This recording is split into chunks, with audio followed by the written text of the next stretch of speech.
다 같이 사도신경하심으로 11월 2일 토요일 새벽 예배를 하나님께 올려드리겠습니다.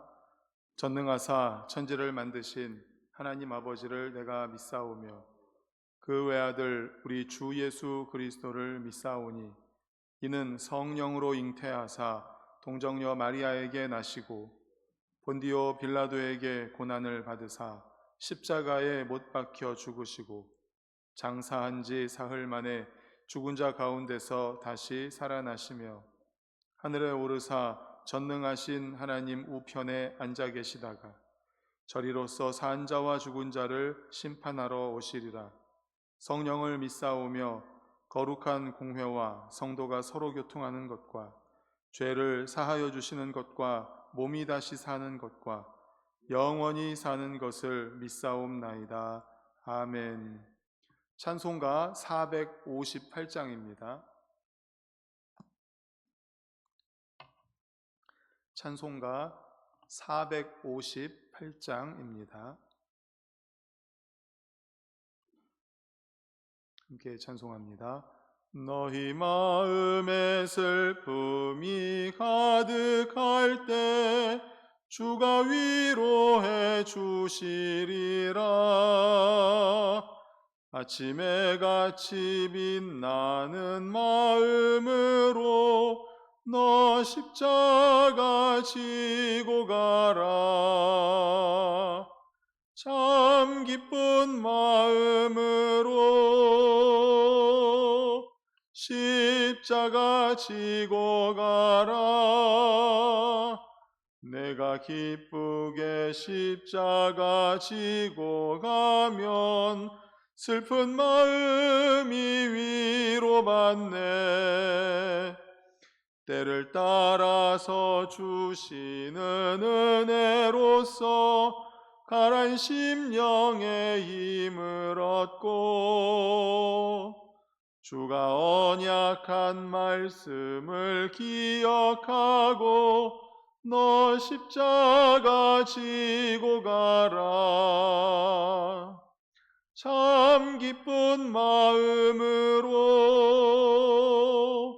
십자가 지고 가라.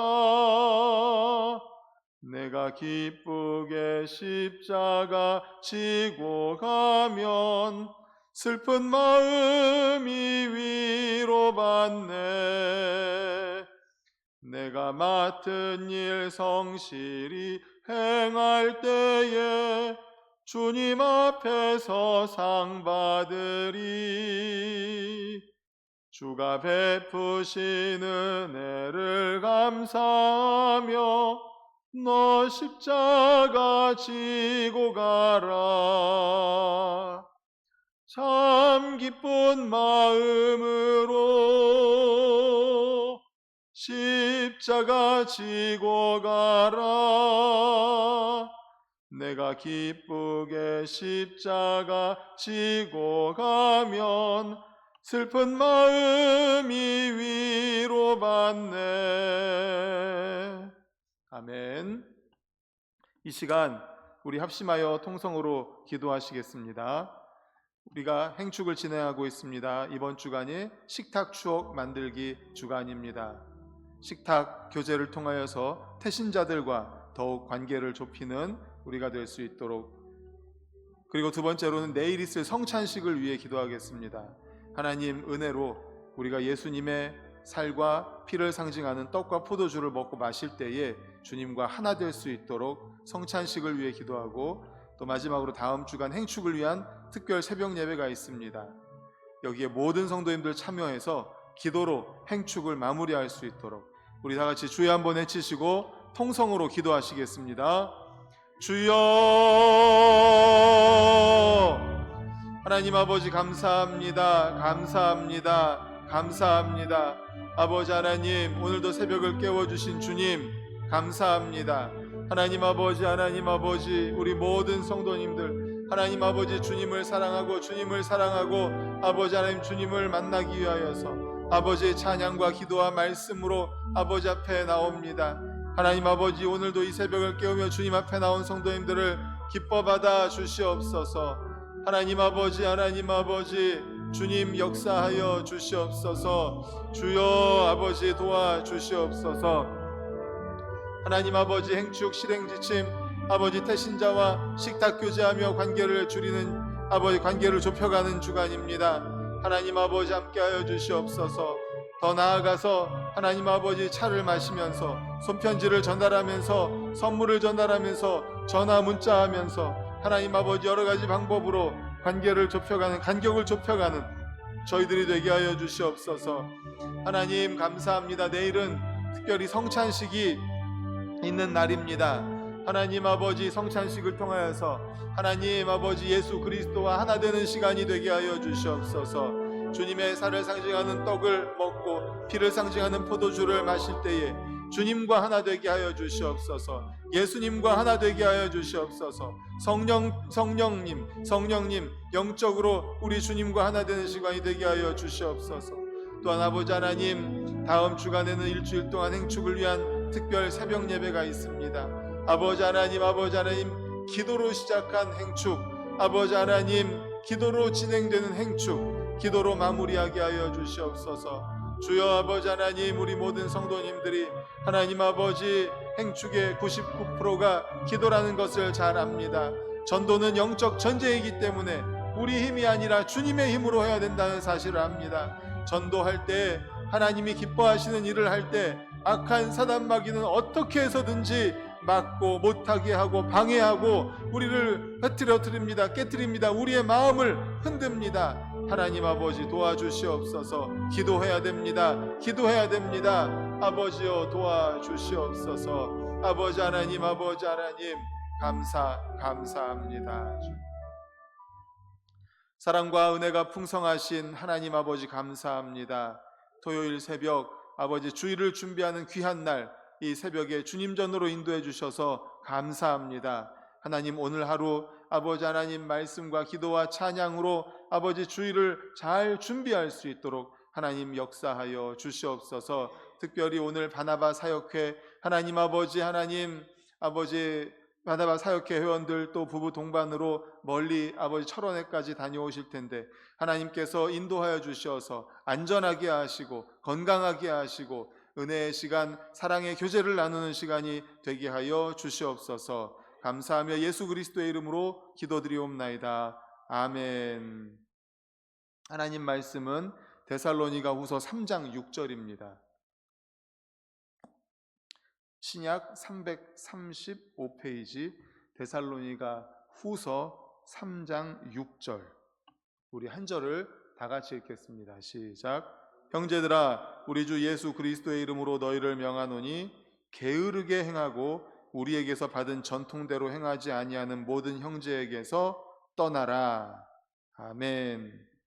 오늘은 데살로니가후서 3장 6절을 본문으로 규모 없는 생활을 피하라 라는 제목의 말씀으로 함께 은혜를 나누고자 합니다. 데살로니가 전서 제가 5장 14절 말씀을 설교하면서 5장 14절에서도 보면 게으른 자들을 권계하라 라는 말씀이 나옵니다. 그때 저는 개역 개정판보다 개역 한글판 번역이 더 좋습니다 라고 말씀드렸죠. 이 게으른 자를 개역 한글 옛날에는 뭐라고 표현했냐면 규모 없는 자들이라고 번역을 했었습니다. 저는 개인적으로 게으르다라는 말 번역보다는 이 규모 없는 자라는 번역이 더 좋더라고요. 그래서 그때도 규모 없는으로 해석해서 그렇게 설교를 했었습니다. 오늘 본문에도 보면 게으르게 행하고 라는 말씀이 나오는데 저는 개역 한글판 규모 없이 행하고 라는 이 개역 한글판의 번역으로 그렇게 해서 말씀의 제목을 잡았습니다. 규모 없는 생활을 피하라. 그리고 이렇게 규모 없는 생활을 피하라 라는 말씀으로 함께 은혜를 나누고자 합니다. 바울은 주의 재림의 문제에 대해서 언급하고 기도를 장려한 후에 드디어 실제적인 교훈으로 성도들에게 규모 없는 생활을 피하고 규모 있게 생활하라. 그러니까 게으르게 말고 부지런하게, 성실하게, 근면하게 생활하라 라고 말씀하고 있습니다. 성령을 받은 성도가 마땅히 취해야 될 행동 가운데 성령의 9가지 열매 가운데 가장 마지막이 뭡니까? 절제 아닙니까? 절제하는 것 너무나 중요하죠. 마찬가지로 그리스도인의 생활에 있어서 중요한 것은 규모 있는 생활입니다. 부지런함입니다. 근면 성실입니다. 그러므로 신실한 성도들은 곧 주의 재림만을 떠벌리며 무의도식하는 낭비적인 사람들과는 관계를 끊어야 한다고 오늘 본문에도 맨 끝에 보면 떠나라 라고 강력하게 말씀을 하고 있습니다. 우리 그리스도인들은 내일 당장 지구의 종말이 온다고 해도 오늘 사과 한 그루를 심어야 하는 그런 마음으로 오늘 하루를 살아야 됩니다. 그러니까 우리가 종말 신앙, 재림 신앙으로 산다는 건 우리 하나님이 언제 올지 모르지 않습니까? 그러나 우리 하나님이 내일 온다고 할지라도 오늘 하루 성실하게, 근면하게, 부지런하게, 규모 있게 생활하는 것이 바로 우리 그리스도인들의 삶이 되어야 합니다.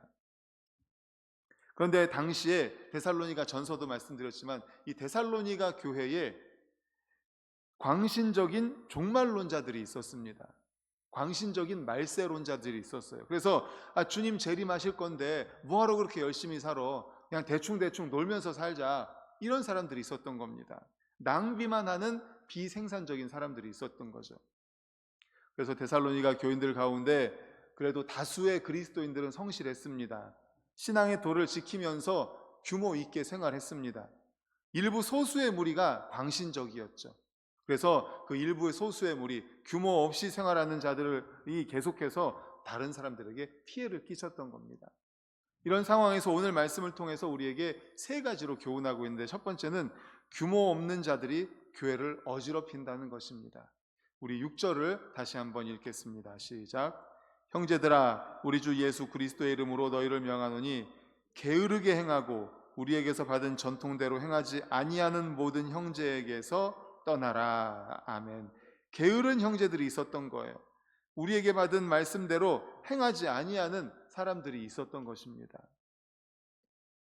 규모 없는 자들이란 말은 그 데살로니가 전서에서도 말씀드렸지만 행렬에서 떠났다는 군사 용어입니다. 군인들이 행렬을 지어서 행군을 하지 않습니까? 그런데 그 행렬에서 떠나서 개인적으로 이렇게 하는 거예요. 그러면 안 되잖아요. 군대는 조직이고 행렬이 쫙 있어서 정말 명령에 의해서, 상하 명령에 의해서 복종하고 그래야지만 전쟁에 임할 수 있는데 자기 마음대로 그 행렬에서 떠나서 자기 마음대로 사는 거죠. 군대의 규율, 질서에서 떠난 말썽꾼들을 가리킵니다. 규모 없는 자. 데살로니가 교회에 분명 이런 자들이 있었습니다. 그래서 바울은 데살로니가 전서에서부터 누누이 규모 없는 자들을 권계하라 이렇게 말씀합니다. 권면하고 징계하라. 권면하라는 겁니다. 말을 통해서 그렇게 하면 안 된다. 규모 있게 생활해야 된다. 주님이 언제 오실지 모르지만 그래도 우리가 그렇게 무의도식하면 안 되고 규모 있게 근면 성실하게 부지런하게 살아야 된다라고 권면하고, 또 그렇게 순복하지 않으면은 징계하라는 것입니다. 그게 바로 권계라는 뜻입니다. 이들이야말로 일을 만들기만 하는 사람이지 일을 돕는 사람이 아니었습니다. 바울도 어땠습니까? 자기 스스로 일을 하면서, 장막 만드는 일을 하면서 사역을 했던 사람입니다. 그리고 대부분의 교인들은 수공업자로 노동에 종사했던 사람들입니다. 다만 말씀드린 것처럼 규모 없이 행하는 말세론자들이 소수가 있어서 교회를 어지럽혔습니다. 성실하게, 근면하게, 부지런하게, 규모 있게 생활하는 사람들에게 좋지 않은 영향을 미쳤던 것이죠. 성실한 신앙생활을 방해하였던 것입니다. 바로 이런 자들이 있었고, 또 지금 현재 교회에도 이런 자들이 있습니다. 실제 생활에서 전혀 열매가 없는 사람, 일을 벌리기만 하고 떠벌리기만 하고 열매가 없는 사람이 있죠. 주변에 선한 영향력을 끼치는 것이 아니라 좋지 않은 영향을 끼치는 사람들이 지금도 있습니다. 그런 자들에게서 떠나라고 말씀합니다. 우리 6절을 뒷부분을 다시 한번 읽겠습니다. 두 번째 줄 게으르고부터 읽겠습니다. 시작. 게으르게 행하고 우리에게서 받은 전통대로 행하지 아니하는 모든 형제에게서 떠나라. 떠나라고 강력하게 말씀을 합니다. 지도자의 교훈을 듣지 않고 권면을 받지 않고 광신적으로 자기 중심적인 사람들에 대하여 변론한다는 것은 무용하다는 겁니다. 무용한 일이라는 거예요. 자신들이 전한 그리스도의 유전대로 행하지 아니하는 모든 형제에게서, 그래서 떠나라라고 강력하게 말씀을 합니다. 예수님께서도 이렇게 말씀하셨죠. 그런 내 형제가 죄를 범하면 먼저 혼자 가서 권면해라. 그 죄 회개해라. 이렇게 혼자 가서 이야기하라는 거예요. 그리고 그렇게 해서 말을 안 들으면 어떻게 하라고요? 그 다음에는 여러 증인들을 데리고 가서 그 다음에 권면하라는 겁니다. 그래도 말을 안 들으면 어떻게 해요? 교회에다가 이야기를 해라. 그래도 말을 듣지 않으면 이방인과 세리와 같이 여겨라 라고 성경에 예수님께서도 분명히 말씀하셨습니다. 처음부터 그렇게 하라는 게 아닙니다. 그 사실을 아는 사람이 먼저 가서 권면하는 거예요. 그리고 함께 회개할 수 있도록 돕는 겁니다. 그래도 안 들으면 몇 명의 증인들과 함께 가는 거예요. 그렇게 해서 들을 수 있도록 하라는 거죠. 그래도 안 되면 교회에 이야기를 하라는 거죠. 당회에 이야기를 하고 교회 공식적인 자리에서 이야기를 하고, 그리고 그래도 안 되면 이방인과 세리와 같이 결국 출교하라는 거죠. 그런 단계를 거쳐서 우리는 때때로 교회에서 규모 없이 행하는 자들을 향해서 상처받을까 두려워하여서 권면하는 일을 게을리할 수 있습니다. 또 교회에서 영원히 떠날 것 같아서 징계하는 것을 조심할 때가 있습니다. 그런 자들은 마치 군대의 대열에서 이탈한 탈영병과 같습니다. 군대의 사기만 저하시킬 뿐 아무런 도움이 되지 않듯이 교회에서도 악한 영향력을 끼치고 도움이 되지 않는 사람들이 있다면 예수님과 같이 개인적으로 권면을 하고, 그래도 안 들으면 증인들과 같이 가서 권면하고, 그래도 안 들으면 교회에 공적으로 보고를 하고, 그리고 결국에는 가장 큰 징계인 출교까지도 행해야 할 것입니다. 떠나라 분명히 말씀하고 있죠. 그러므로 마지막으로 우리에게 주시는 교훈은 반면 교사 삼아서 규모 있는 생활을 해야 한다는 것입니다. 결국 게으른 것이 아니라 부지런하고 근면 성실해야 한다는 것이죠. 예수님께서도 이렇게 말씀하셨습니다. 내 아버지께서 이제까지 일하시니 나도 일한다. 바울도 그랬습니다. 누구에게선든지 양식을 값없이 먹지 않고 오직 수고하고 애써 주야로 일하여 스스로 생활하면서 해결을 해나갔습니다. 스스로 생활하면서. 그러므로 사랑하는 우리 모든 성도님들, 오늘 말씀에서처럼 규모 있는 생활을 하실 수 있기를 간절히 축원합니다. 아멘, 아멘. 특별히 우리는 종말론적 신앙을 가지고 살아가야 돼요. 예수님께서 언제 오실지 모릅니다. 그날이 도적같이 정말 내일 오실지도 모르고, 오늘 낮에 갑자기 오실지도 모르고, 또 다음 주일에 오실지도 모릅니다. 그런데 내년에 오실지도 모르고요. 그런데 어떤 마음을 가지고 살아요? 내일 오실지도 모른다. 그러면 오늘 어떻게 살아야 됩니까? 정말 오늘 하루 정말 값있게, 보람있게, 가치있게, 규모 있게 생활해야 되지 않겠습니까? 내일 지구가 멸망해도 오늘 사과나무 한 그루를 심는 것 같은 그러한 마음으로 규모 있게, 근면 성실하게, 부지런하게 살아야 할 것입니다. 주님의 재림시 들림받는 성도는 빈둥빈둥 노는 성도가 아니라 맡겨진 일에 최선을 다하는 규모 있는 성도임을 기억하는 우리 모두가 되시기를 간절히 축복합니다. 아멘. 기도하시겠습니다. 하나님 아버지, 감사합니다. 감사합니다. 오늘 말씀을 통하여 데살로니가 교회에 큰 교훈을 주심을 깨닫습니다. 당시 종말론적인 신앙 때문에 규모 없이 게으르게 생활하는 그런 광신적인 그리스도인들이 있었습니다.